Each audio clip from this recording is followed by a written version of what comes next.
Hello everyone, I am Professor Deepali Jadhav working as an assistant professor in Electronics and Telecommunication department.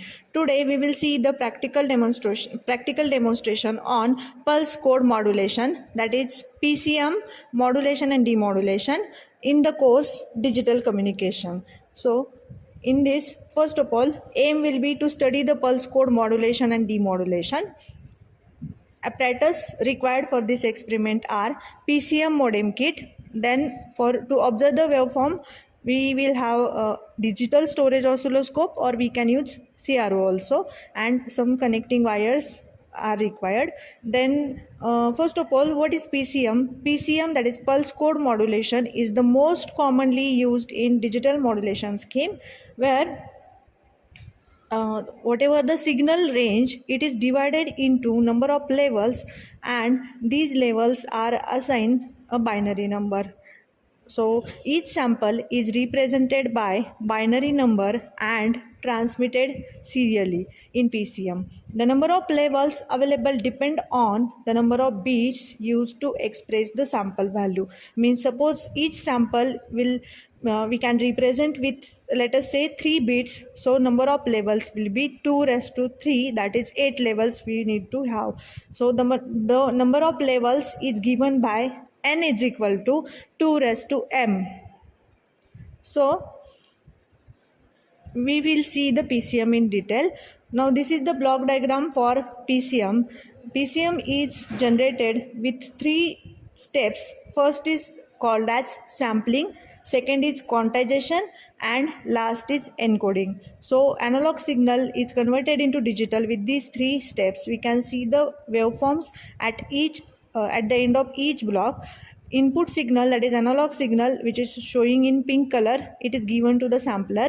It will give you the samples like PAM signal, and after that it will be given to the quantizer. Now what is the job of quantizer? Quantizer will round up the sample amplitude to the nearest available value in the set of discrete value. Means suppose we have 8 levels, it will approximate or round up the all samples in between these 8 levels. Now last, that is encoder, is used to give the digital data or digital binary equivalent signal to each quantized sample. So it will be depend on the number of bits used to represent each sample. Suppose 3 bits are used, each sample can be have a 3-bit digital equivalent value after quantization. So this is the PCM generation. We will see with the waveform. Now in this we can see that this first signal, see the waveforms, first signal is analog signal, which is input to the PCM. Then here we have used 8 level quantization, that is each sample can be represented with 3 bits. Now its second waveform shows the sampled and quantized signal. After sampling and quantization, these are the round up values of the sample signal, that is quantization output. Now for each sample we can observe the first sample, it is approximated to level 2, it is 0 1 2 like that. So it is approximated to level 2.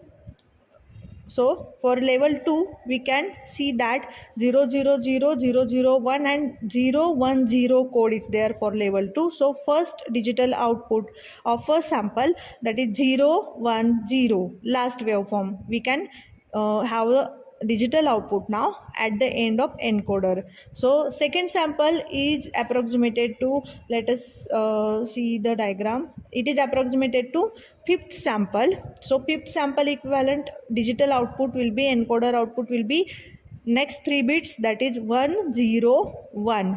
The next sample is approximated to level 6, equivalent digital code will be 1 1 0.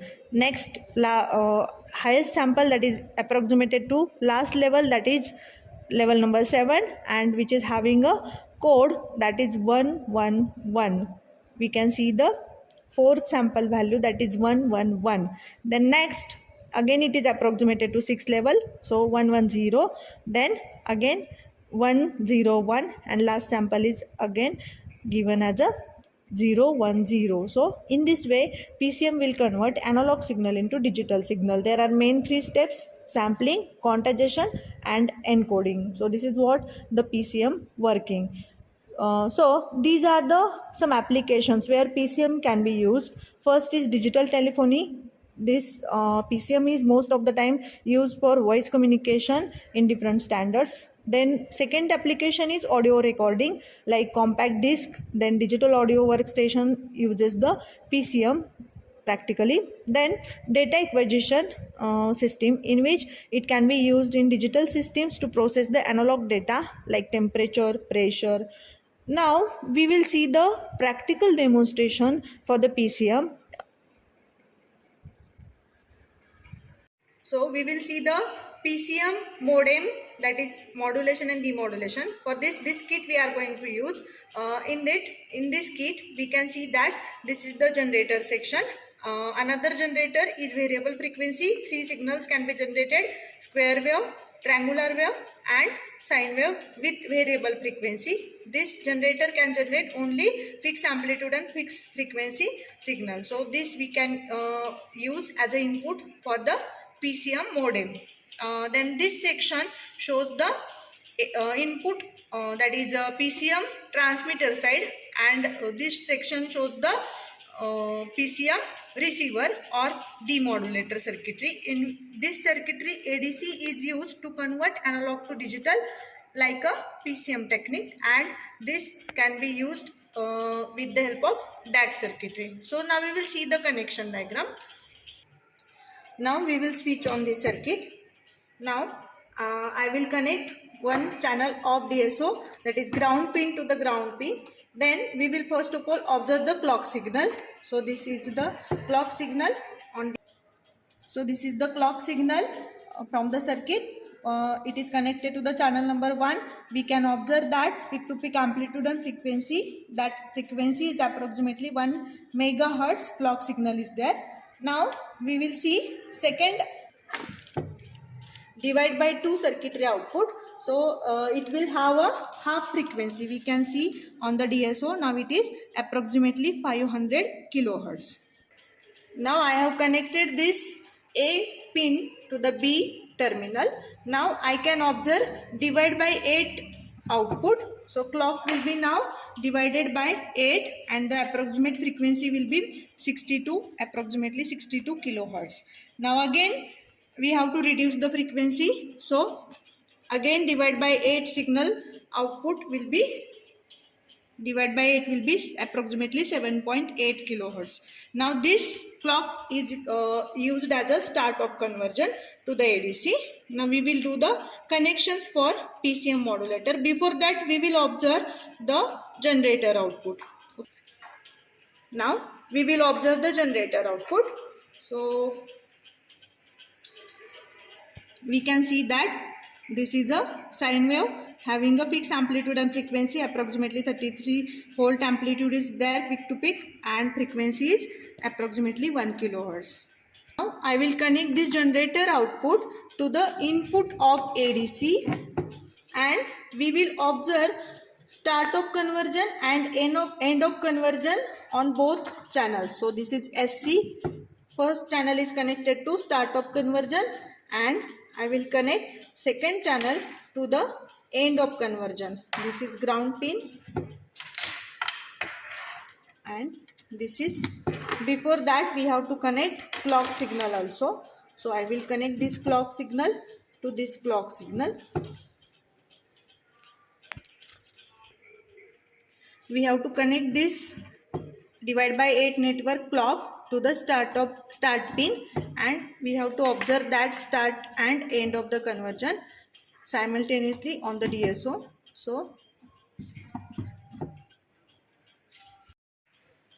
now this yellow color waveform shows the SC, that is start of conversion of ADC, and this is end of conversion. If we see, if we adjust the cursors to measure the conversion time at the end of yellow waveform, that will be end of the start of conversion, and this will be the end of the conversion. So the time between this start of conversion and end of conversion waveform shows the conversion time of ADC.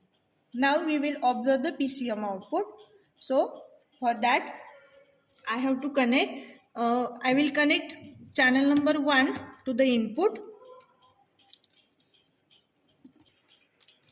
So I will connect channel number 2 to the PCM output, and channel number 1 is connected to the generator output, that is input. So simultaneously we can observe both waveforms, inputs and so yellow color waveform is the input waveform and this is converted PCM output. So if we zoom this, we can see the 8-bit PCM output for a corresponding input. Let us see. So this shows the PCM output. With this we can measure the 1-bit period also. With the help of cursor we can adjust from start to end. There will be 8-bit period, and for single bit also with the help of cursors we can measure the. So suppose if I adjust the cursor,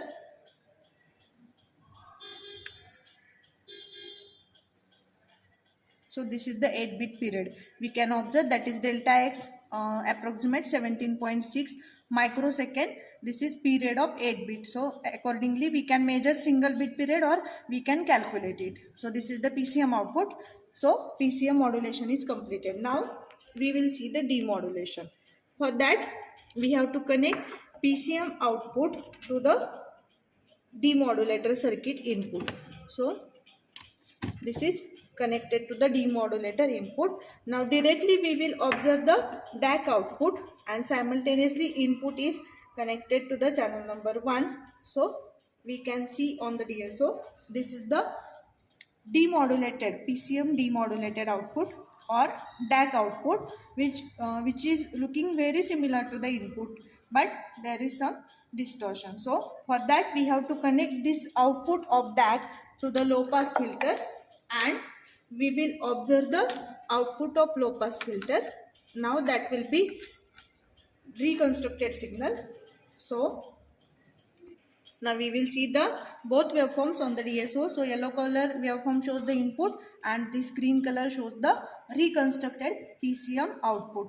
So we can see the frequency and peak to peak amplitude of both signals are very similar, but due to circuit delay there is some delay in output waveform. So thank you.